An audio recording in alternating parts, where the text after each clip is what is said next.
Good morning students, I hope you are fit and fine at your home. Yesterday हमने बात की थी, solution chapter ने start किया था और हमने गैसेस सॉल्यूशन के बारे में बात की थी। टुडे हम बात करेंगे लिक्विड सॉल्यूशंस के बारे में। लिक्विड सॉल्यूशंस जहाँ पे सॉल्वेंट जो है वो लिक्विड है and solute can be gas, liquid as well as solid हो सकता है, उसी को हम देखने वाले हैं यहाँ पे। देखिए, इन गैस इन लिक्विड सॉल्यूशन, जब गैस को हम डिसॉल्व करते हैं किसके अंदर, लिक्विड के अंदर डिसॉल्व करते हैं, ठीक है, तो वहाँ से जो है गैस प्लस लिक्विड सॉल्यूशन बनता है। और इसका बेस्ट एग्जांपल हमारे पास है O2 डिसॉल्व्ड इन वाटर। देखिए, आपने देखा होगा कि जितने भी जीव जंतु हैं जो पानी में रहने वाले हैं, the animals which live in the water, so वो सांस कैसे लेते हैं, फिशेस वगैरह, O2 डिसॉल्व्ड इन वाटर, जो पानी के अंदर ऑक्सीजन डिसॉल्व्ड है उसी से वो सांस लेते हैं। That is the best example है गैस इन लिक्विड के सॉल्यूशन का, O2 इन वाटर। देन आता है liquid in liquid solution. Liquid in liquid solution का बेस्ट एग्जांपल है ethanol plus water, alcohol plus water. Then alcohol भी liquid है और वाटर भी लिक्विड है। देन आता है सॉलिड इन लिक्विड। तो लिक्विड सॉल्वेंट हमारा वाटर हो गया और सॉलिड जैसे सॉल्ट है, शुगर है, कुछ भी आप डिसॉल्व कर लीजिए, डिसॉल्व हो जाता है, ठीक है। तो वो किसका एग्जांपल है, आपका सॉलिड इन लिक्विड सॉल्यूशन का एग्जांपल है, that is salt plus water. तो ये एग्जांपल थे किसके, लिक्विड सॉल्यूशंस के एग्जांपल थे, जहां पे हमारा सॉल्वेंट जो है वो क्या होता है, लिक्विड होता है। अब हम एग्जांपल देख लेते हैं सॉलिड सॉल्यूशंस के। सॉलिड सॉल्यूशंस कौन से होते हैं, मतलब सॉलिड सॉल्यूशंस कौन से होते हैं जिनमें जो आपका सॉल्वेंट है वो कौन होता है, सॉलिड होता है ऑब्वियसली, ठीक है। वो सॉलिड सॉल्यूशंस होते हैं, सेम उसी तरह चलेगा, solute, solvent. Example, solute can be gas, can be liquid, can be solid and solvent is always solid.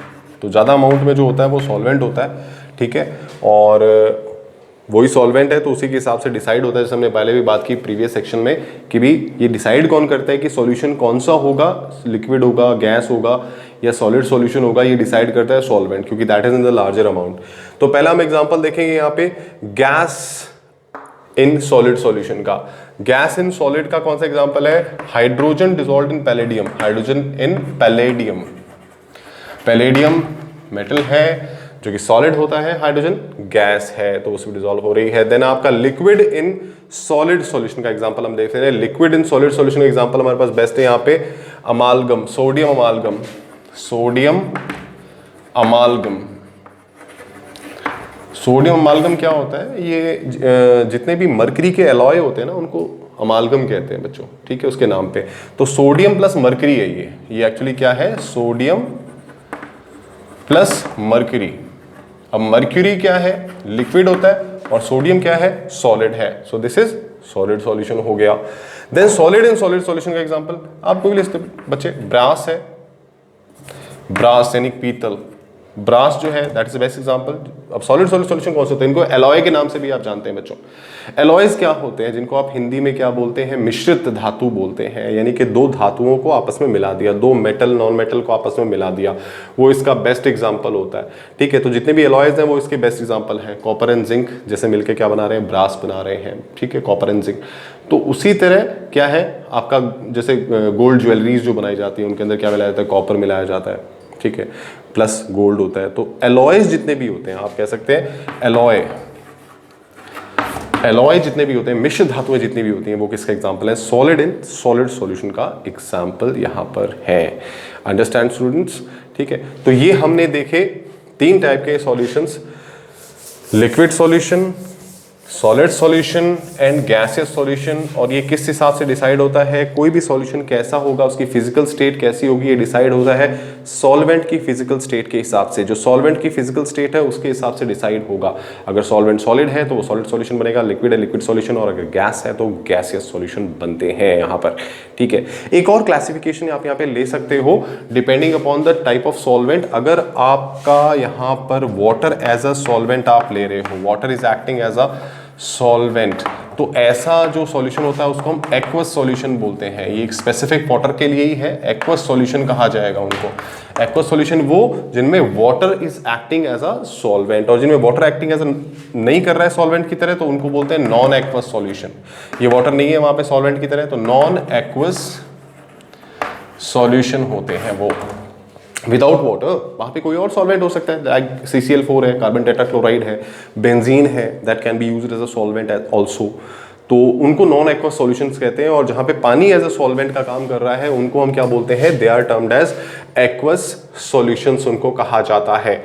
Non aqueous solution मैंने बताया ना कि सॉल्वेंट क्या हो जाएगा इन नॉन एक्वस सॉल्यूशन, यहाँ पे सॉल्वेंट हो जाता है जैसे CCl4 है, कार्बन टेट्राक्लोराइड, बेंजीन हो सकता है, ठीक है। ये वहां पे सॉल्वेंट का काम करते हैं नॉन एक्वस सॉल्यूशंस के अंदर, नॉन एक्वस सॉल्यूशंस। ओके, सो ये हमारे टाइप ऑफ सॉल्यूशंस थे, ठीक है।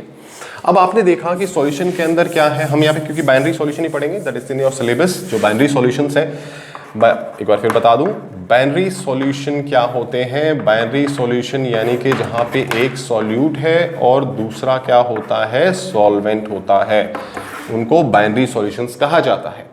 अब क्या है, सॉल्यूट है, उसके अंदर सॉल्वेंट है। अब इनकी जो कंसंट्रेशन है सॉल्यूट की, वो एक्सप्रेस करने के लिए यू नीड सर्टन टर्म्स जिनमें आप इनको क्या करते हैं, इनको एक्सप्रेस करते हैं, सॉल्यूट की कंसंट्रेशंस को एक्सप्रेस करते हैं, ठीक है।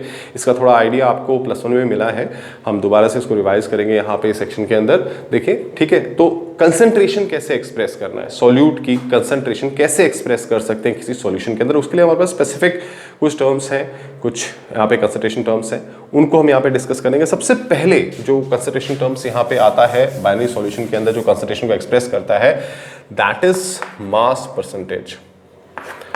मास परसेंटेज, ये आपने पहले भी कम अक्रॉस किया है बच्चों, मास परसेंटेज को, ठीक है। जैसे कैसे एक्सप्रेस करते हैं मास परसेंटेज को, जैसे मान लीजिए कोई सॉल्यूशन है, उसमें कोई कंपोनेंट है और कंपोनेंट को 100 ग्राम में लेके हमेशा एक्सप्रेस करते हैं। जैसे फॉर एग्जांपल इसका फॉर्मूला क्या बनेगा, मास परसेंटेज ऑफ, जैसे 2 कंपोनेंट है A एंड B, कोई सॉल्यूशन आपके पास है, उसके अंदर 2 कंपोनेंट है, A एंड B कंपोनेंट्स हैं, ओके। सपोज आपको क्या करना है, you want to find out the mass percent of component A की फाइंड आउट करनी है आपको। सपोज करो मास परसेंटेज ए की फाइंड आउट करनी है, तो क्या कैसे फाइंड आउट होगी, ठीक है। वो कैसे फाइंड आउट होगी, आप क्या करोगे, मास ऑफ कंपोनेंट ए लोगे divide by total mass of solution. एक सेकेंड, आप ऐसे मास of component divide by mass of solution, जिसमें दोनों आ जाएंगे सॉल्वेंट और सॉल्यूट, इनटू 100।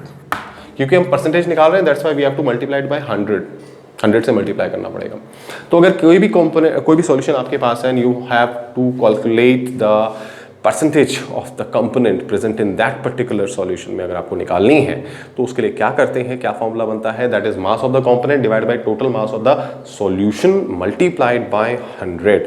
क्योंकि जितने भी कंसंट्रेशन हम यहाँ पे लेंगे सभी परसेंटेज में लेना है, इसलिए 100 ग्राम स्टैंडर्ड रखिए आप उसको, ठीक है। 100 में से ही होंगी वो सारी, क्योंकि परसेंटेज 100 में से है, ठीक है। तो जैसे कंपोनेंट ए और बी, 2 कंपोनेंट थे किसी सॉल्यूशन के अंदर, बाइनरी सॉल्यूशन है आपके पास, और आपको कंपोनेंट ए की निकालनी है मास परसेंटेज, तो कैसे निकलेगी, that will be mass of component A into,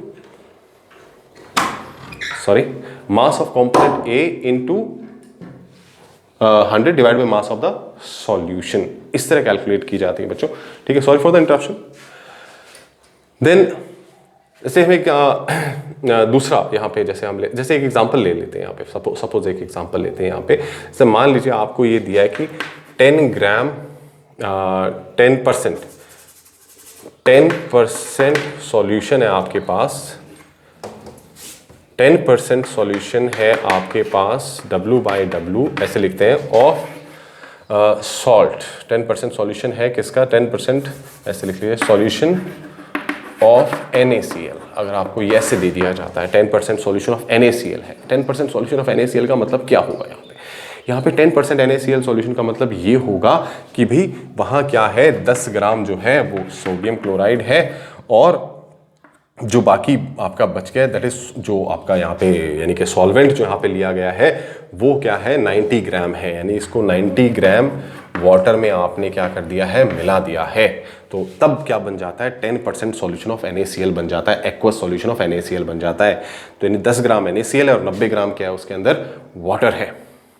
understand, इस तरह आती है mass percentage. I hope understand आपको समझ आया होगा।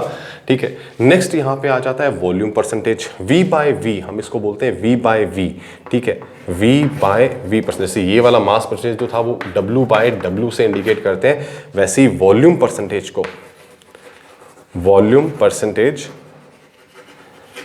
एक्सप्रेस करते हैं V बाय V में। तरीका वही है। ठीक है, जैसे मान लीजिए दो कॉम्पोनेंट आपके पास है A एंड B, तो यहाँ पे वॉल्यूम परसेंटेज कैसे निकलेगी, volume of component A divide by total volume of solution into 100, ऐसे निकलती है। ठीक है, यानी volume of A divide by total volume of solution, यानी A प्लस B का वॉल्यूम इनटू में क्या कर दोगे, 100 कर दोगे। तो इस तरह क्या है, आप क्या निकाल सकते हो, वॉल्यूम परसेंटेज निकाल सकते हो। तरीका वही है, बस वहाँ पे वॉल्यूम मिलीलीटर लीटर आप यूज़ करोगे। जैसे फॉर एग्जांपल आपको ये कह दिया जाए कि you have 10% volume of ethanol, 10% volume of ethanol, अगर आपको ऐसे कह देते हैं 10% V by V of ethanol, अगर ऐसे कह दिया जाता है तो इसका मतलब क्या होता है कि 10 ml है किसके अंदर, 90 ml ऑफ वाटर के अंदर है। एक्वस सॉल्यूशन अगर मान लेते हैं वो देते हैं आपको, तो इसका मतलब होता है 10 ml क्या है वहाँ पे, इथेनॉल है, और 90 ml क्या है वहाँ पर, वाटर है। सो तरीका वही है जैसा मास परसेंटेज में हमने देखा था, बस यहाँ पे डिफरेंस क्या हो जाता है, दैट इज सिर्फ वॉल्यूम, वहाँ पे वॉल्यूम आ गया, यहाँ पे क्या आ गया, वहाँ मास परसेंटेज आ गया था, यहाँ पे क्या आ जाता है, वॉल्यूम परसेंटेज आ जाता है। पैटर्न सारा वही सेम ही चलता है इसके अंदर। ओके स्टूडेंट्स, तो ये यहाँ पे इस तरह आपको जो है दोनों कैलकुलेट कर सकते हैं। You can calculate mass percentage, you can calculate volume percentage. तो ये दो तरीके हैं जिनसे आप क्या कर सकते हो, कंसंट्रेशन को क्या करते हैं हम एक्सप्रेस करते हैं, सॉल्यूट की या इस सॉल्यूशन के अंदर जो कंपोनेंट्स हैं उनकी कंसंट्रेशंस को एक्सप्रेस किया जाता है। मास परसेंटेज अगर वो चीज़ें ग्राम्स में ली गई हैं, और वॉल्यूम परसेंटेज अगर वो चीज़ें मिलीलीटर में ली गई हैं या लीटर में ली गई हैं, उनमें एक्सप्रेस करते हैं। ठीक है स्टूडेंट्स, आई होप आपको समझ में आया होगा। फर्दर हम इसको आगे डील करते हैं, कुछ और कंसंट्रेशन टर्म्स भी यहाँ पे होंगे। Thank you.